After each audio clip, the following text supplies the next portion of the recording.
morning, members of the media. Thank you for being here with us this morning, and thank you to everyone who is tuned in online. Welcome to the Opposition's Sunday Media Briefing. I am Devendranath Tancoo, Member of Parliament for Irkutsk West and Shadow Member for Finance. Joining me today is my esteemed colleague Hosein, Member of Parliament for Barataya Sawa, and Shadow Minister for the Office of the Minister for the Office of the Attorney General and Legal Affairs. It is our privilege to be here as your loyal and responsible opposition to discuss critical areas and issues of national importance. After carefully considering recent events as well as government's utterances, I believe that it is necessary for us to have a frank and candid discussion about the true state of our country. Ever since he was appointed Minister of Finance in 2015, Com Imbrit has been trying to convince the country that somehow he has magically been able to generate economic growth, establish financial stability, create thousands of jobs, birth new industries, new sources of foreign exchange, diversify the economy, establish thousands of small and medium-sized businesses, and in fact, accomplish all of the lofty goals set up in the storybook roadmap to recovery. Even with the Ukraine-Russia conflict, when international energy prices skyrocketed, Imbrit bizarrely claims that it was his management of the country that resulted in higher revenues and a stable economy. But our own experiences as citizens, the daily struggle to survive, to afford food, water, transportation, medical care, and education, directly contradicts the Minister of Finance's fairy tale story. He presents himself to us, Trinidad and Tobago, as a self-proclaimed hero, but we know better. It is now public knowledge that you cannot trust anything this government is saying, from a Prime Minister famous for fake emails to an Attorney General who was thrown out of a case for not telling the truth to the court. The present administration has as much financial credibility as Charles Ponzi. Over the last few days, the country has been subjected to a flurry of tweets from the Minister of Finance, gushing, blushing, and flushing, excitedly telling the country that the IMF thought that he was doing a great job with managing the country's finances. But a great job for whom? The IMF is engaged in an almost incestuous relationship with the Minister of Finance. From the very beginning, the IMF decided the policies of the government. And there are enough public statements by Imbrit thanking the IMF for their guidance, advice, and strategies in dealing with the economy. So they decide, the IMF decides. They tell the minister what to do, and he does it. And when he does it, they pat him on his head and tell him, good job. And he grabs his phone and starts to tweet like a canary. But this good job that the IMF said that he has done, exactly who is it good for? He has not done a good job for the thousands of small and medium-sized businesses who were forced to close down due to foreign exchange shortages, oppressive pandemic regulations, high crime, increased taxes, hostile government policies, the increased costs of doing business, etc. He has not done a good job for the middle and low-income families who, due to Imbrit's disastrous decisions, now have to dig deeper into their pockets to afford basic goods and services. You see, running a country is not just about numbers. It's not just about balancing books and generating profit. This is not a game of monopoly. A government is supposed to be about using the resources of the state to take care of the needs of all its peoples, not just the families of cabinet ministers and their financiers. So exactly how is Imbrit's performance good when today the minister himself is owing billions in VAT refunds, billions to contractors, state agencies including ministries and the regional health authorities are owing billions more to providers of goods and services. We have the Children's Authority complaining about being underfunded so that they are unable to fulfill their mandate to protect children. The DPPs office is understaffed and underfunded so they can't do their job to bring criminals to justice. The University of the West Indies is struggling themselves because the government has cut allocations to GATE, so children from poor and middle-income families are being denied access to university education and the potential for economic mobility. Workers in the state sector are being forced to accept 4% wage increases for periods long gone, while inflation have undermined the real value of their salaries for upwards of 20% over the period. Good performance? Really, IMF? The output of our country is still 18% less than it was when he took over. Official statistics show that between 52,000 and 60,000 persons lost their jobs because of inbuilt. This country has lost $5 billion in its savings in the Heritage and Stabilization Fund. 36% or $3.8 billion in our foreign reserves has been squandered and lost. Over $400 billion has been spent by this government, of which we are told that almost 10% of that, some $38 billion taxpayers' dollars, has been stolen or misappropriated by state contracts over the last few years. These are matters that are in the public domain, but you don't need an economist, a lawyer, or a politician, or the IMF to tell you that this country has regressed in every sphere of activity over the last 8 years. We who live in the real world, we see it daily in the frustrations of the young people who have completed their degrees and certificates and still cannot get a job, and in the voices of those who have joined the ranks of the working poor. They have a job, some have two, but they cannot seem to make ends meet. We see it in the frustrations of the victims of crimes enveloping this country, including hard-working business people like the Wuling family from St. James, who have decided that after 60 years in the grocery business, they can no longer continue exposing themselves and their families to this crime wave. I don't enjoy speaking about these facts, but we simply cannot go on like this. We must speak truth to power. I don't know exactly what the metrics are that the IMF has used to decide that Inbut is doing a good job. Neither the minister nor the IMF has specified the exact policies implemented by the minister and what criteria they use to assess his performance. What I am aware of is that IMF policies usually follow a generally rigid structural adjustment type guideline in which Trinidad and Tobago, in case of Trinidad and Tobago, generally includes recommendations such as cutting social spending and phasing out subsidies. Recent research in the public domain has confirmed that Inbut's removal of the fuel subsidy a few months ago has had a cumulative knock-on effect on the prices of most goods and services. In addition, the IMF has historically recommended implementing tax reforms, raising the retirement age and increasing contribution rates to the National Insurance Fund. They have also recommended freeing up the foreign exchange controls, which suggest the valuation of the TT dollar.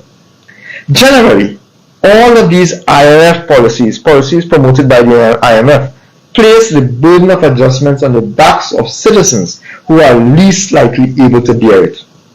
It is obvious that Inbut's anxiety to implement the property tax to increase water and electricity rates stems from the guidance of the IMF. So following these and other IMF prescriptions may earn Mr. Inbut a pat on his head for a good job, but it will affect the standard of living and quality of life of the vast majority of persons in the middle and lower income class and will entrench impoverishment of the middle class. In his cherry-picking of the contents of the IMF report, Inbut studiously sidestepped a few niggling concerns which the IMF team also mentioned. For example, in his haste to project positive news, Inbut chose not to tell the population that the same IMF report, in a section captioned "Positive Outlook but Looming Uncertainties," is predicting a fiscal deficit of 2.8% of GDP in the current fiscal year 2023, largely because of lower energy prices. That's on item 4 of the report. Now, Inbut had budgeted revenue of $56.2 billion in 2023 with an expenditure of $57.7 billion projected. This was based on his projected gas price of 92.5 US dollars. That's $92.50 US per barrel, and gas at $6 US per MMBTU. This would have led to a fiscal deficit of 0.8% of GDP in 2023. That was his projection. We now have a fiscal deficit projected by the IMF of 2.8%.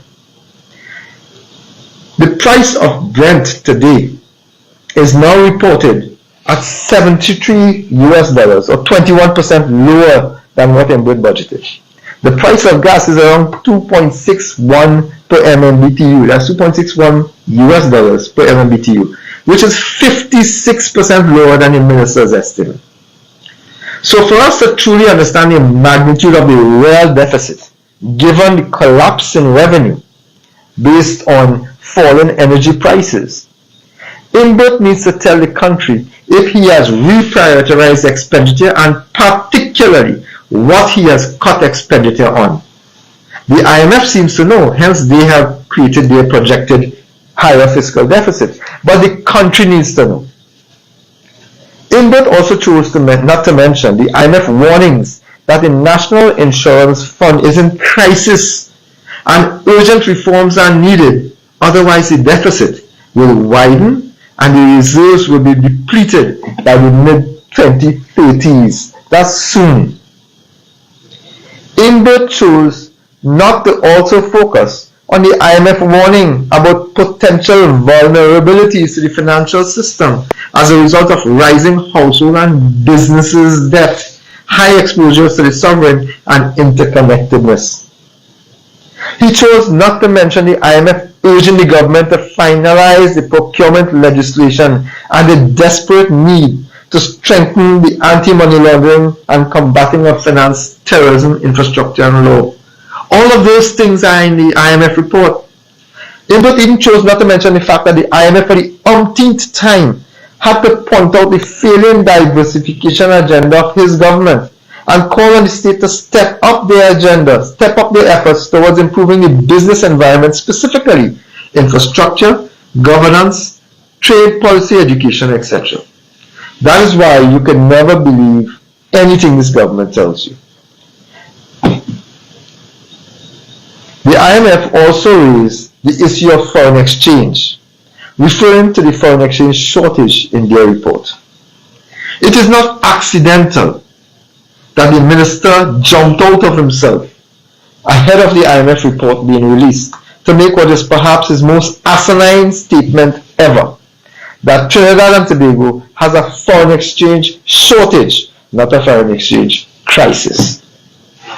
Well, according to the central bank, an estimated 6.5 billion US dollar equivalent was sold publicly in 2022, an increase of over 30% over the previous year.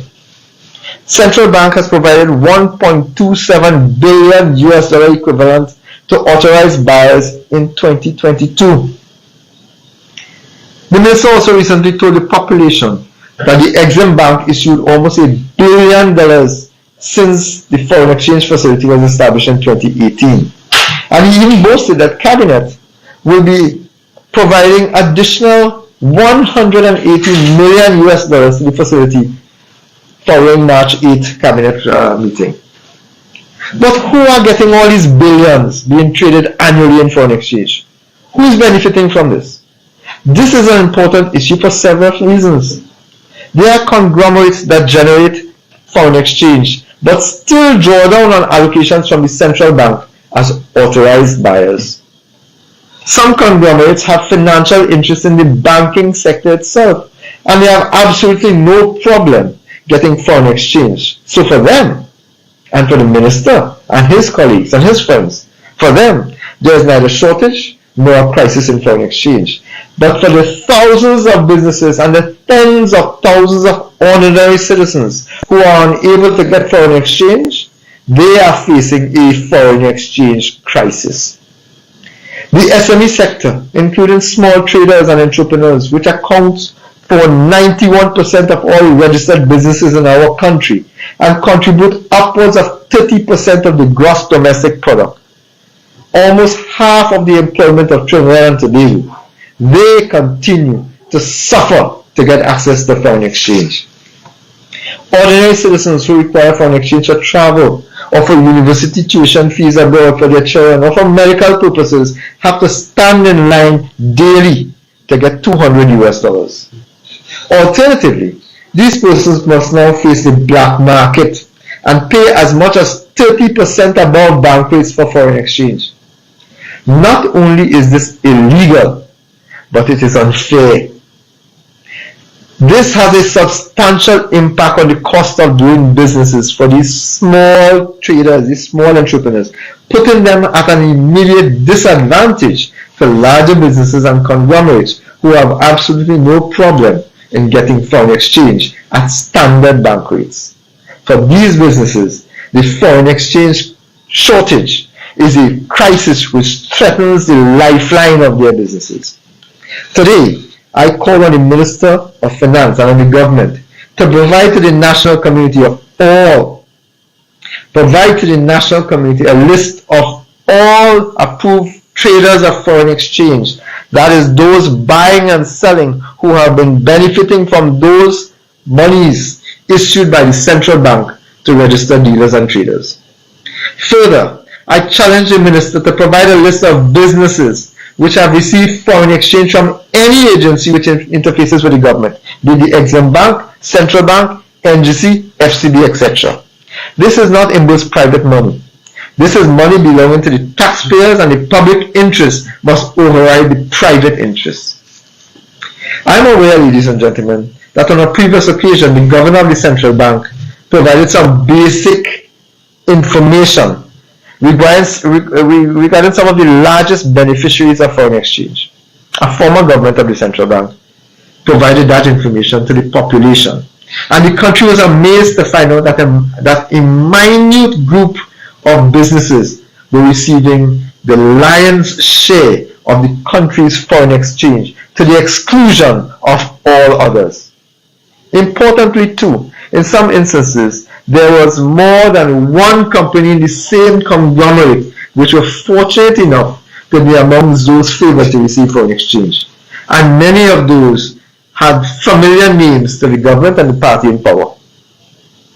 One commenter recently stated that the food industry is controlled by big businesses. It's true. And one factor in that is that these entities have free access to foreign exchange and can then import items cheaper than can be produced locally, effectively destroying the domestic infrastructure. Frankly, I believe it is unconscionable that certain large business houses appear to be in control, have substantial influence over the access to billions in foreign exchange, to the virtual exclusion of smaller persons and smaller businesses. It is time that the government revisit the legislation. Stop hiding behind the provisions of the Central Bank Act to refuse to provide information about how citizens' foreign exchange is being utilized. This is money that belongs to the taxpayers of Trinidad and Tobago. We have had injections of hundreds of millions in foreign exchange from loans, hundreds of millions in drawdowns from the HSF, hundreds of millions more in grants, etc., which have been used to prop up our foreign exchange reserves. In August 2021, IMF announced that this country was to receive US $644 million. That works out to about 4.5 billion TT dollars, or more than 10% of the government's estimated revenues for 2021. That money would have come via the SDR from the IMF, the same IMF we are referring to now. In December 2021, so that's months afterwards, IMF advised the country that he was consulting with certain unnamed local and foreign experts as to how best to spend this money in the Trinidad and Tobago economy.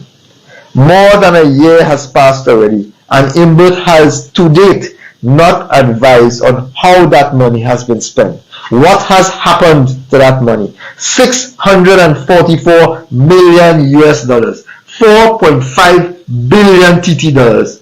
Poof! Where is it, Mr. IMF?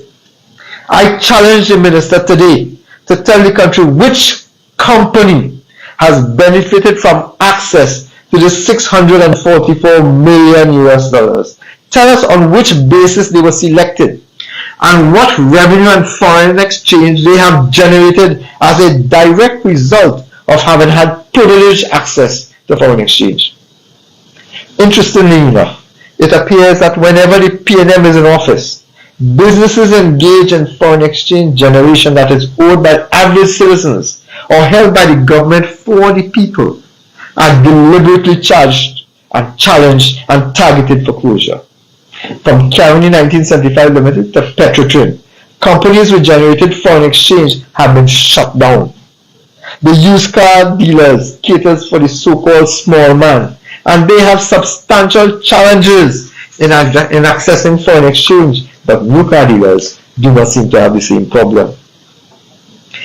The government, it seems, is uninterested in pursuing industries which can generate new sources of foreign exchange outside of government reliance on loans and grants. The scrap iron dealers are perhaps the best example of a viable business that was serving an environmental purpose but also generating foreign exchange and significant employment. It is now history. It is now history, ladies and gentlemen, that the industry has been targeted by the government and is limping along badly.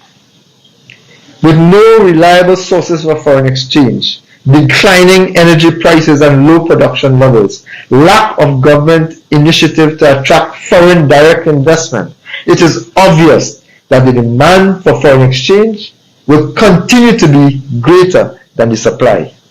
The resultant shortage has facilitated a thriving black market. Perhaps that is the intention of the government. Perhaps there are persons within the government's arms and circles who benefit substantially. The weaponizing of foreign exchange, deliberately or not, has resulted in the promotion of some businesses over time to the elimination of others. Ladies and gentlemen, despite what the minister is saying, Trinidad and Tobago is facing both a foreign exchange shortage and a substantial foreign exchange crisis. And no amount of public relations and denial will change that fact. In fact, the problem is that the minister continues along the very same way which has brought us to this point, which suggests that the situation will only get worse. It is time, ladies and gentlemen, to hold the minister to account for the billions of dollars in foreign exchange that has passed through his hands with nothing to show for it. Trinidad and Tobago is in a foreign exchange crisis. That is a fact. We wait until the minister now tells us, hopefully in the media review, what he has done to ensure that there is equitable and equal distribution of foreign exchange to both the small and medium-sized business sector and larger conglomerates. I want to turn over now to my colleague, Member of Parliament for Samo Barataria, who will now discuss some other matters on the national agenda today. Good morning, members of the media, those of you all who are joining us here in person and also virtually.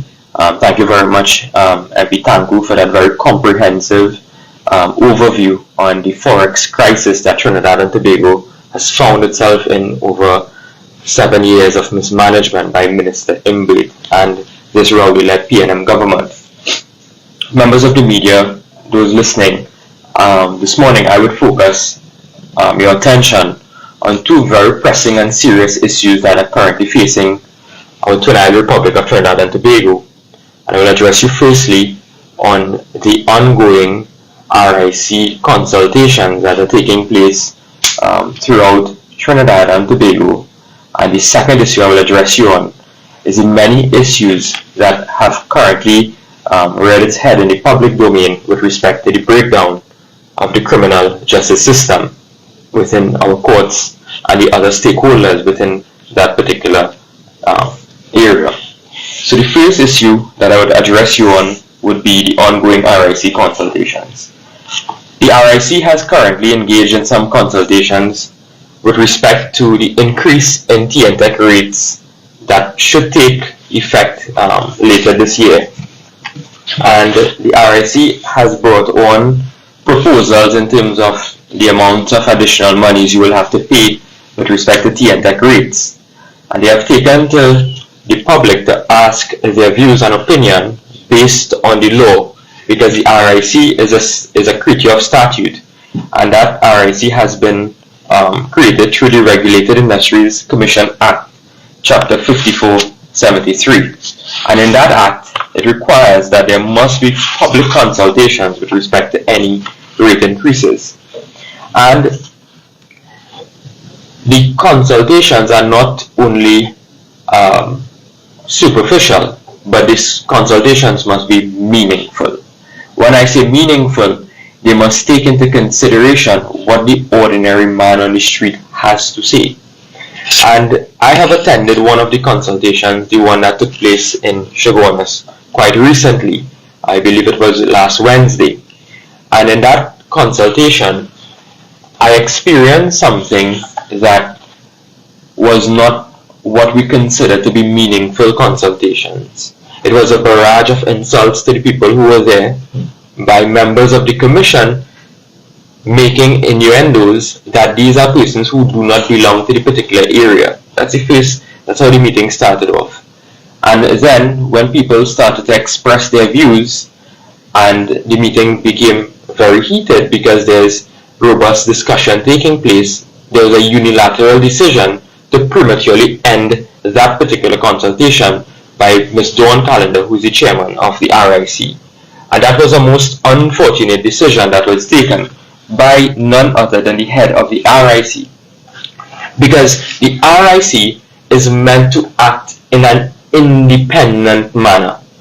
And what we have seen so far is the RIC conducting themselves in a manner in which, in our opinion, does not redound to the benefit of the people of Trinidad and Tobago. Because we are reeling from high food prices and imminent property tax, increasing fuel prices, and increasing transportation costs. MP Tancoo indicated how small businesses are suffering because of the forex crisis. And then, on the heels of all of this, the government wants to take a decision that you must now pay more for electricity. And when electricity rates increase, it means that there's a trickle-down effect where everything will increase automatically. And I want to acknowledge MP Barry Padaret, who is our Shadow Minister of Public Utilities, who have been leading some of the charges with respect to these public consultations and educating the population of what is really taking place at these RIC consultations. But this morning I just want to focus on one bit of the independence of the RIC, and I'm not speaking from anything other than the Act, the RIC Act. That is an Act of Parliament.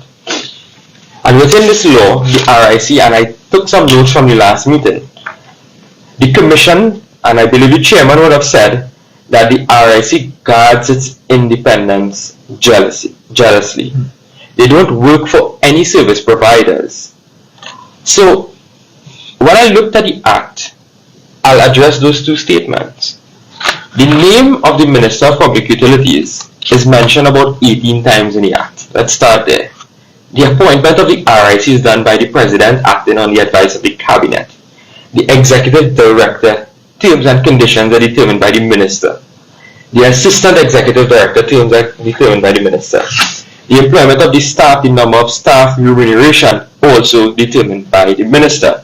Even when the RIC has meetings, the minutes of those meetings are to be sent by the Minister. But this morning I want to focus on a particular area in which needs some that we need to address, and that deals with the finance of the RIC, the finances of the RIC. Now the RIC is a statutory authority. How does the RIC get its money? Well, under the law at section 29 of the Act, it says that the funds and resources of the Commission shall consist of the amounts received by the Commission in respect of the amounts appropriated by Parliament, until the Commission attains self-sufficiency from the cess referred to in section 30, and B, such amounts collected by way of the cess. Then you have licenses and other fees. Well, today I want to focus on this particular provision, because the RIC gets its money from the cess. What is the cess? This is it's basically an imposition of a financial tariff from the RIC on service providers. What does that mean? The service providers such as TNTech, WASA collects monies based on the rates they charge, and then the RIC basically tax those service providers on that revenue so that they have money to run the RIC. But who approves this payment to the RIC? Who approves the cess payment? It is the minister. The minister approves it. And how do they get the money? It's based on the gross earnings of the service provider. So whether TNTech make a profit, whether WASA make a profit, that is no problem for the RIC. They are taking money out of the gross earnings of the service provider. So now I did some research and I wanted to find out exactly how much money the RIC has collected from TNTech so far. Well, my research has shown me that in the last 3 years, we're dealing with 2020, 2021 and 2022, the RIC has collected $30.3 million from TNTech. Whether TNTech is making a profit or a loss, the RIC has collected $30.3 million. And these are found in 3 legal notices that I have. Legal notice number 133 of 2020, legal notice 191 of 2021, and legal notice 82 of 2022. So in the year 2022, and this order is signed off by none other than Minister Marvin Gonzalez, that TNTech would have had to, that TNTech paid to the RIC $8.6 million. In 2021, TNTech paid to the RIC $12 million.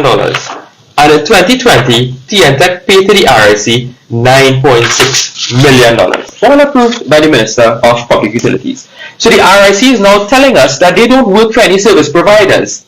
They don't, but they're collecting monies from the service providers. So if TNTech increases the rates, it means that TNTech will earn more money. Directly, what does that mean is that TNTech will now have to pay the RIC more money. So in effect, are these consultations really being conducted independently? Because there are financial factors that are in place here through the Act of Parliament. That the RIC has now paid to TNTech for the last 3 years $30.3 million. So really, is the RIC regulating its own commission from TNTech? And that is the question that we have to ask. Because the RIC now will, if TNTech gross earnings are more, will pay more. Because when you look at the other service providers, I can give you an example. PowerGen, it only took $2.1 million from PowerGen. Trinity Power, they took $462,000. WASA, they took $2.2 million. But TNTech, they took the lion's share of it, and that's the 2022 order. I have all the orders I can circulate to the members of the media to show exactly the payments being made to TNTech from the RIC, to the RIC from TNTech. $30.3 million in 3 years the RIC has collected. So when they ask you to pay more money on electricity rates, just remember that the RIC will be the one getting more money, the RIC commission. And that point is solid here in terms of the gross earnings that the cess is being calculated on with respect to the RIC Act. And I leave that point there. At this time, we are saying that the RIC is not in a position, or they should not, engage in this rate increase, especially when citizens are right now suffering for basic wants and necessities in Trinidad and Tobago. So the other issue I'd like to focus on is with respect to what is taking place in the criminal justice system. Now, the opposition, UNC, when we were in incarnation of the People's Partnership Government, that was a coalition of parties that formed the government under the esteemed leadership of Kamala Persad-Bissessar as Prime Minister, had created something called the Ministry of Justice. And the Ministry of Justice was a ministry that was responsible for streamlining the criminal justice system, because we knew that putting that umbrella under the Office of the Attorney General will cause some level of overburden in terms of the workload. Therefore, a decision was taken to break down the Ministry of Attorney General into the Ministry of Justice and the Ministry of Legal Affairs. Today, Prime Minister Keith Rowley has complained that that was too many ministries. He placed everything under one umbrella of the Office of the Attorney General. That Office of the Attorney General not only has mismanaged litigation with respect to the state, but now has caused or contributed, in fact, to a almost complete collapse of the criminal justice system. We are on the verge of the criminal justice system coming to a halt in this country. And while we see the front page of one of the daily papers, pressure mounts on DPP, with the Prime Minister, the Attorney General, the Chief Justice, and the DPP. What this shows members of the media and listening public is that while these big men fight in high offices, the criminals are laughing. The criminals are laughing in this country. Because if you cannot get your act together, the criminal justice system affects victims of crime who are looking for justice. It affects those who are guilty and has to be tried through the courts in terms of giving them the right to due process and going through the entire court system for up to the stage of sentencing. Ladies and gentlemen, more must be done in this country. We cannot allow this unacceptable state of affairs to continue in Trinidad and Tobago. And this is not a new issue. The People's Partnership confronted this similar issue. What we do, you didn't see Kamala Persad mounting a political platform and openly attacking a DPP. You didn't see an Attorney General attacking a DPP. What you saw was work being done. You saw that Cabinet took a decision to increase the number of prosecutors to 170. You saw the development of many laws over the years in terms of trying to streamline and process and expedite the criminal justice system. You saw we introduced the electronic monitoring bracelets while we were in government. It took this government, I think, 6 or 7 years for the first time for it to be implemented after we passed that legislation years ago. And these are some of the examples that I can share with you in terms of the criminal justice system. We resourced the police service. We also resourced the office of the DPP. But I want to take you back to a public hearing of a Joint Select Committee on National Security that took place on the 7th of April 2017, with the DPP, Mr. Roger Gaspard, Senior Counsel, appearing as a witness in that particular Joint Select inquiry.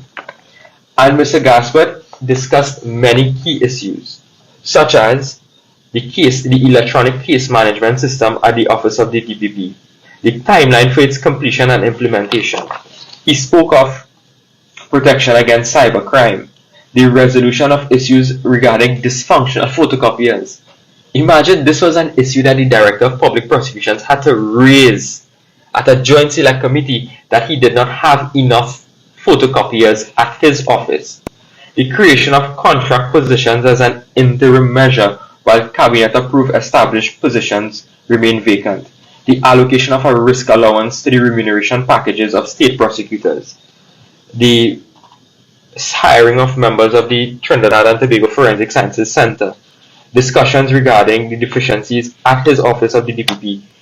Spacing and office accommodation. The issues of staff deficiencies in terms of administrative staff.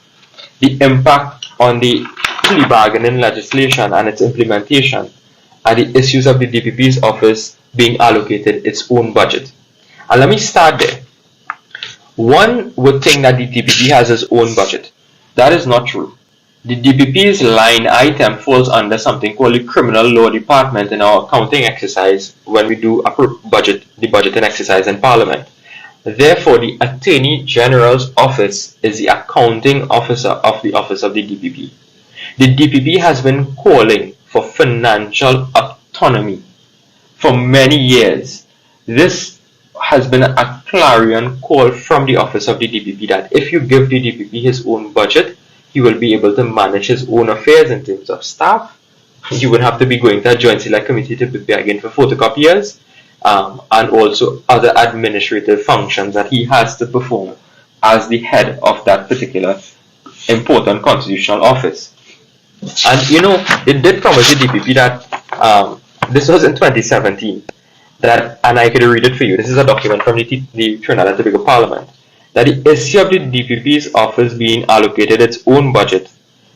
They said that the action taken by the PS, the Ministry of Attorney General, towards creation of a sub-head for the office of the DPP will take place in the next financial year to facilitate the ease and access of funds. This is 2017. They promised the DPP he is going to get his own line item for budget, and now we are in the year 2023, and you have the DPP now far from seeing his own budget. But this morning I want to tell you, members of the media, that I hold no brief for any of these office holders. All of them have a constitutional remit, including the Director of Public Prosecutions, Mr. Roger Gaspard. But what I must say is how inappropriate it was for a Prime Minister to launch a nasty and unwarranted attack, political attack, against the office of the DPP. It started with him when he had a meeting in Barataria, that PNM political meeting in Barataria.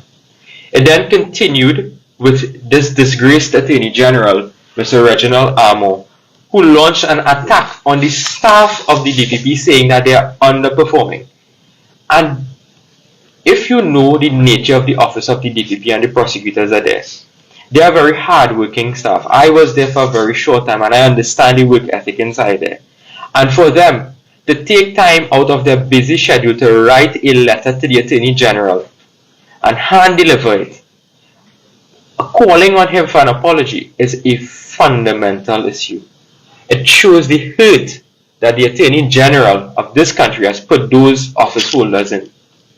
This Attorney General has no moral or ethical right to tell these people that they are underperforming. A man who has failed, or his office in fact, has failed to file a defense in a matter that's now costing Trinidad and Tobago $20 million. When he was in private practice and failing to put in a defense that will now cost us about $2 million with respect to the DIC matter, going to Miami court and lying, and has the gall to tell these hard-working prosecutors that you are underperforming. Mr. Attorney General, I call on you this morning not only to apologize to these prosecutors, but resign from that particular office. Resign now. Because you cannot treat these staff members in such a way when you are already starving them of the necessary resources, when there's a lack of manpower inside those offices, and then to tell them that they are underperforming, you are setting up the office of the DPP for failure. That is exactly what this government is doing. And then the latest issue we have seen was a 10-page release from the Chief Justice with respect to what is taking place at the office of the Attorney General. I will not attack the Chief Justice, but I will say that this is an unsolicited statement and an unprovoked attack against the office of the DPP. And I leave that there in terms of my opinion with respect to the Chief Justice coming out into this matter. Because this was a political fight between the Attorney General, the Prime Minister, and the DPP. I can't understand why the Chief Justice will now make such a statement with respect to what is taking place in the criminal justice system. The Chief Justice has an important responsibility with respect to the administrative functions of the courts, the judiciary, and also as the chairman of the Judicial and Legal Services Commission. But the Chief Justice ought not to descend into a political guile where a political fight is taking place. And that is my reservation with respect to the statements being made by the Honorable Chief Justice.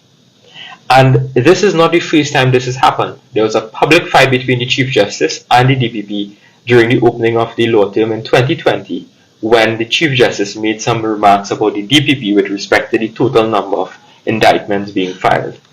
But I want to take issue with respect to a part of the Chief Justice statement where he is talking about the number of prosecutors required. And you can find this at page 7 to 8 of the Chief Justice's statement. And he is saying that you really don't need a full complement, in essence, of the prosecutors simply because we don't have enough courts. All of the courts are not filled as yet with judges, so therefore there is no need. Honorable Chief Justice, a work of a prosecutor is not only in the courts. The work of the prosecutor also takes place at the office of the DPP. I was once there as a very junior state counsel, and we had to be engaged in drafting summary of evidence, in the drafting of indictments to be approved by the DPP, engage in research, engage in all other things with respect to how the courts function, and to try to get matters moving in a timely manner. So that issue with respect to the number of prosecutors required, in my humble opinion, is one for the executive to make a decision on, and not the judiciary. The judiciary can give a recommendation of the number of courts they require, but not the number of prosecutors they require. That is a matter solely within the remit of the policymakers in this country, which is the executive. And we have seen that there has been a history of attack on this DPP from the PNM. And I want to take you all back, because persons tend to forget what exactly took place in this country with respect to Mr. Roger Gaspard before he became the DPP. When his appointment came for approval by the Prime Minister, because the Prime Minister has to approve the appointment of the DPP when a recommendation is being made by the Judicial and Legal Services Commission, the Prime Minister of a country has a veto power. Do you remember that Mr. Gaspard's appointment was vetoed twice? Not once, twice by a PNM government, and no reason was ever given to the population of why Mr. Gaspard's appointment was vetoed twice. And there's a history that when DPPs take decisions in this country that involve the prosecution of political opponents, that there has been always a decision to try to pressure. The PNM has always taken decisions to pressure DPPs in this country. I want to take you back to what took place with a former PNM Attorney General and DPP Henderson. When DPP Henderson had to write to the Attorney General basically telling him that you cannot pressure me. There were letters dated 9th of November 2006 when DPP Henderson is writing to a PNM Attorney General saying that the advice recommended that criminal charges be laid against Mr. Bastio Pandey. At that time, I was not satisfied that charges could be properly laid. This view was also held by Sir Timothy Castle, who led the prosecution in the Pandey trial. On December 11, 2006, Henderson wrote to Jeremy again, I am not subject to your directions. I am not subject to your directions. Your continued efforts to have me initiate charges against certain persons are highly improper, and should they continue, it can imperil the successful prosecution of any charge initiated in the matters under investigations. You are referring to persons who are associated in one way or another with a political party that is in opposition to the government. It is therefore even more imperative that any decision to prosecute is not only independent, but must be seen to be. You understand what took place there? It is history repeating itself. They have hounded out, the PNM hounded out DPP Henderson out of office because he refused to take instructions from a PNM Attorney General. And now, we must ask the question, whether or not the decision taken by Mr. Roger Gaspard to drop the charges against Mr. Pandey in the Piako No. 3 matter and the other accused, the decision taken to discontinue the prosecution of Mr. Anand Ramlogan and Mr. Gerald Ramdeen, is the reason why there is an attempt now to hound and harass Mr. Gaspard out of office by the PNM. We must ask that question, whether or not this is history repeating itself. Because once Mr. Gaspard goes, then the deputy DPP will not act as a DPP. And I say no more on that particular matter. So we must now expose the PNM on whether or not there is a concerted effort to bully Mr. Roger Gaspard out of office. The PNM and the government must take no steps in terms of interfering with independent institutions. It could be Mr. Gaspard who held the office, Mr. Henderson, Mr. Mark Mohammed. There should be no steps taken by any government to try to interfere with the independence of these important offices that deal with the prosecution of criminal matters. And we have seen it. The reason why the prosecution between Mr. Ramlogan and against Mr. Ramlogan and Mr. Ramdeen has collapsed was because of political interference. Is it that you want to get Mr. Gaspard out because there are matters involving Nelson Gate and financial transactions with ministers, and there are political witch hunts afront with persons who are appointed SRPs who belong to a different jurisdiction? Is it that is why you want to get Mr. Gaspard out? I'm asking questions whether or not instructions were given to him and he failed to comply, and that is why there's an effort to get him out. The government must answer. They must answer, because you cannot interfere with this independent office, and regardless of the individual who holds the office, you must have respect for that, the integrity of that, because that is a constitutionally established office.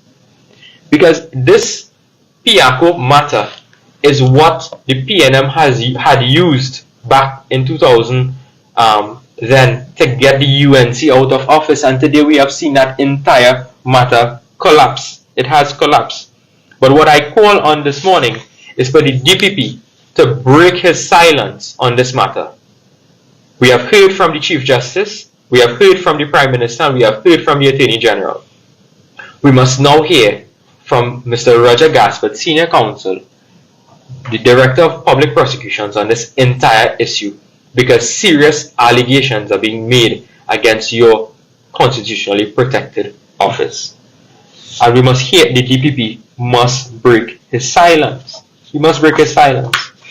And there are some statistics I want to share, because while all of these office holders are trying to cast blame on the office of the DPP, I want to share some statistics with you. And this is an annual report, an excerpt from an annual report from the judiciary with respect to the performance of the Criminal High Court. And this is the latest report that is on the website. The 2022 one has not been uploaded. And the number of matters filed for that particular year with respect to murders and other matters involving death were 35. And out of that, only 9 matters were determined in that year. When you look in terms of the age of matters that are before the courts in this country, there are 91 matters that are less than 3 years. This is in the Criminal High Court. There are 238 matters that are between 3 to 5 years. There are 444 matters that are between 5 to 10 years old. And there are 505 matters more than 10 years old that is pending in the court. That is the state of our criminal justice system. So while blame is being cast on one side, you must get the full picture of what is taking place. The caseload over the 4 law terms at the criminal high courts are: in law term 2017 to 2018, there were 1,480 matters. 2018 to 2019, 1,706 pending matters. 2019 to 2020, 1,679 matters. And 2020 to 2021, 1,278 matters. These are not my numbers. These are numbers provided to the public by the judiciary. So you must paint a full picture of what is taking place at the criminal justice, in the criminal justice system. There are tens of thousands of outstanding DNA samples. I believe it over 36,000 samples outstanding at the Forensic Sciences Center. Thousands of ballistic reports still outstanding at the Forensic Sciences Center. So why do you want to blame and cast blame on these prosecutors who are at the office of the DPP? Look at the entire matter holistically.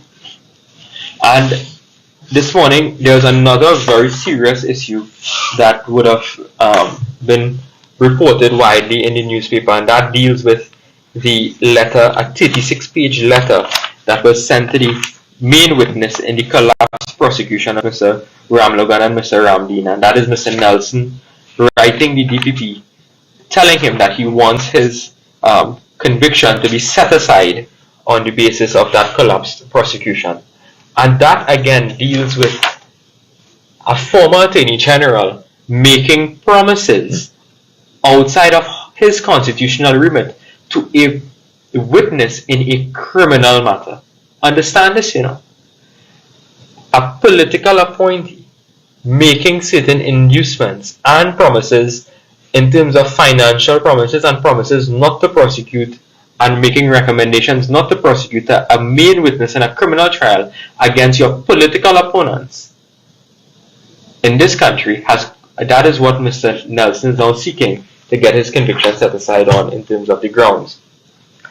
And all of these things happen in this country, but we hear silence from certain corners. We don't hear the condemnation that is being given against the office of the DPP in the same light in terms of a former Attorney General of this country making inducements to a main criminal prosecution witness in this country. And these are all matters I don't know if Mr. Gaspard has on his desk and is probably looking at.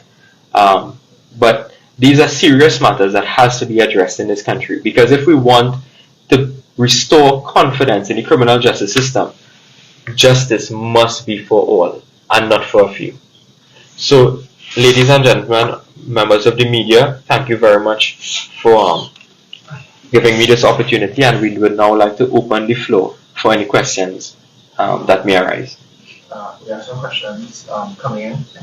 First of all, MP Tancoo, you said the Minister of Finance says that we don't have a forex shortage crisis, we have a shortage.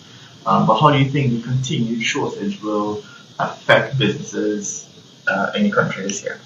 It is predictable that if demand is greater than supply, the price of the product being demanded will go up.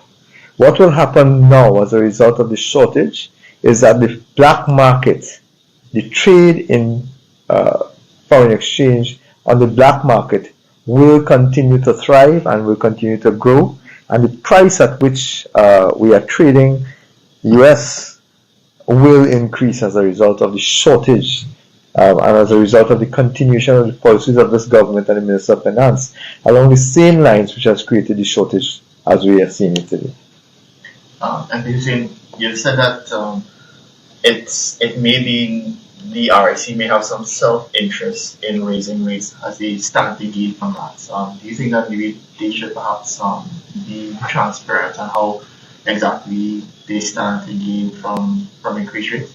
I certainly agree with that point, because if you're asking for the citizens to pay more money, you must also justify whether or not you have any personal or self-interest in the matter. And that is a very important point in terms of frank disclosure when you come to the consultations. You can't just let the population know parts and bits and pieces. You must paint the full picture of what is taking place and with who will stand to benefit from these rate increases. With regards to your comments about the DPP's office, there's an editorial in the Express today that raises concerns about the effects this headbutting is having on the criminal justice system. We know that Minister Khan has said that he thinks that the criminal justice system is facing imminent collapse. What is your view on that? That editorial was calling on the DPP to break his silence on what is taking place, because the ball is now in the DPP's court with respect to what is taking place in this criminal justice system. This is not the first time we have heard this warning that the criminal justice system is on collapse. This is quite it's quite a matter of vintage, and I think that all heads now need to sit together and really get this matter addressed, because at the end of the day, this matter will only benefit, if they can't fix the criminal justice system, you benefit the criminals in this country. And we have seen what is taking place with our crime situation. We must make the criminals mortally afraid of our court system so that they would not offend. That is one of the most important principles of sentencing, that once justice is quick, once justice is serious, criminals might think twice before they decide to offend. But when they see a criminal justice system on the verge of collapse, then they will think that it's a free pass for them to go and offend, because there's no consequence for their actions. MP Tancoo, the governor of the central bank, Alvin Hiller, says that the population should pretty much get used to continued shortages. But do you think that this could potentially lead to a crisis, even though Mr. Ibn doesn't think it's a crisis right now?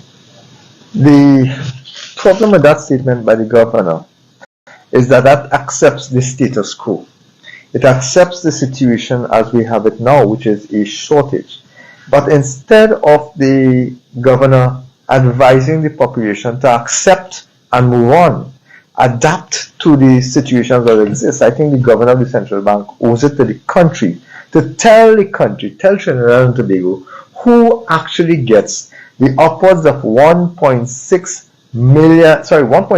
billion US dollars that is spent by the governor of the central bank onto local businesses. Why? Tell the country governor who gets this 1.6 billion dollars, which is sold to businesses generally. Who are these businesses that benefit?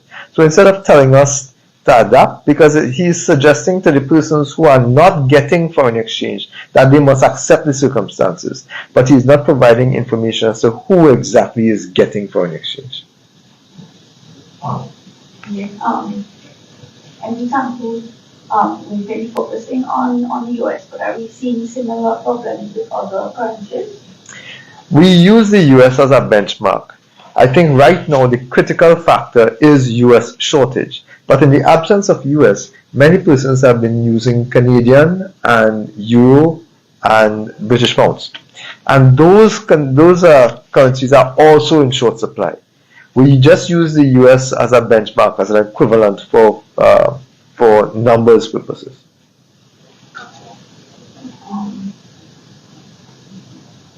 And Hosein, you had said that while the UNC was part of the People's Partnership, the number needed by the DPP's office was said to be 170.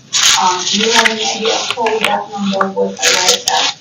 And also, why do you say that the executive should be the one to decide that as opposed to the people who are actually entrenched in the judiciary? Right. So that point with respect to the number of prosecutors, I can say that that was a decision taken by the cabinet, and that would have been recommendations being made to the former Attorney General then in order to determine what number of prosecutors that they would have needed. The point I've made, and I want to be absolutely clear about this, is that the number of prosecutors should not be determined by only the number of courts, but it must be determined by the workload of the office of the DPP. Correct.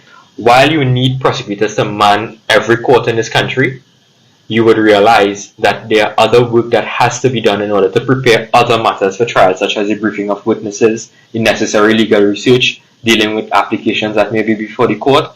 Those things can be done simultaneously in order to prepare matters and front load matters, so that when you go to court, you are not caught off guard, that you are prepared for this matter to proceed to trial, and therefore you must have a full complement of prosecutors in order to deal with those things.